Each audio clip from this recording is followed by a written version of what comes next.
Today, we're diving into one of the most powerful yet simple tools in all of filmmaking. Just how far the camera is from a person. I know, it sounds basic, right? But that little bit of space can completely change how you feel about a character, a scene, everything. So let's get into it. Have you ever really thought about that?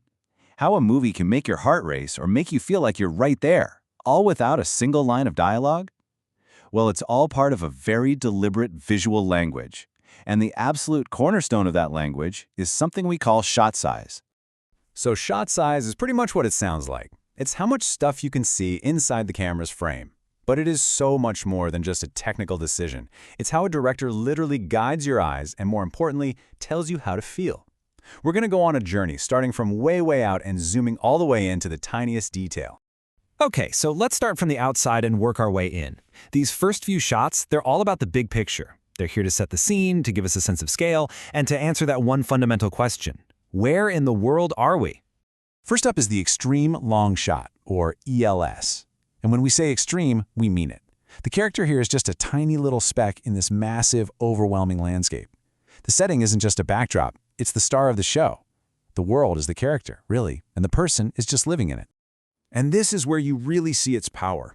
An ELS can make a scene feel absolutely epic, right? You know, the lone hero crossing a giant desert. But it can also make that same hero feel incredibly small, vulnerable, maybe even totally lost. The environment is completely in charge of the story here. All right, let's take one step closer. This is the long shot, which you'll also hear called a wide shot. Now we can clearly see our subject from head to toe. They're still a part of the environment, for sure, but the balance is starting to shift. We're not just in a place anymore, we're with a person in a place. And this shot is a real workhorse. I mean, you see it everywhere. Because you can see the character's entire body, it's perfect for showing action. You know, running, fighting, a big dance number. It locks the character into their world, but still gives them plenty of room to move. So you can see, this is a really key turning point. The wide shots we just talked about, they're all about the where. They set the stage. But from here on out, we're zooming in to focus on the who, the people themselves. This next group of shots brings us into a much more personal, kind of social distance. This is the range where relationships and conversations really come alive, and it makes us feel like we're right there, part of the scene. First up, we've got the medium-long shot. But honestly, everybody knows it as the cowboy shot. It's framed from about the knees up, and it gets its name from old westerns. Think about it. You needed a shot wide enough to see the gunslinger's confident face and the holster at their hip. And that origin story tells you exactly what this shot is for. The cowboy shot just screams confidence, swagger, readiness. It gives us enough body language to get a read on the character's attitude, but it doesn't totally lose the world around them. Okay, moving in a little closer still, we get the medium shot. This one is framed from the waist up. And let me tell you, this is the bread and butter of filmmaking. It is arguably the most common shot you'll ever see, and there's a really good reason for that. It just feels normal. The medium shot is so effective because it's pretty much how we see people in a real-life conversation. It's not too in your face, not too far away. It feels like you're just another person in the room. You can see their expressions, their hand gestures. It's the absolute go-to for any dialogue scene. All right, we've established the world, we've met the characters. Now it's time to get personal. Really personal. This last set of shots throws all that distance away and focuses completely on emotion and tiny, critical details. And here we are, the close-up. The background just melts away. All the distractions are gone. All that matters is the character's face. At this point, we're inside their personal space, sharing this incredibly intimate moment. The subject is the story now. And at close-up leaves zero room for doubt.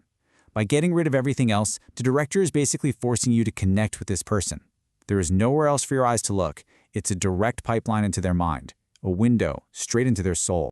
So if the close-up is intimate, then the extreme close-up is, well, it's microscopic. This shot completely obliterates all context to magnify one single detail.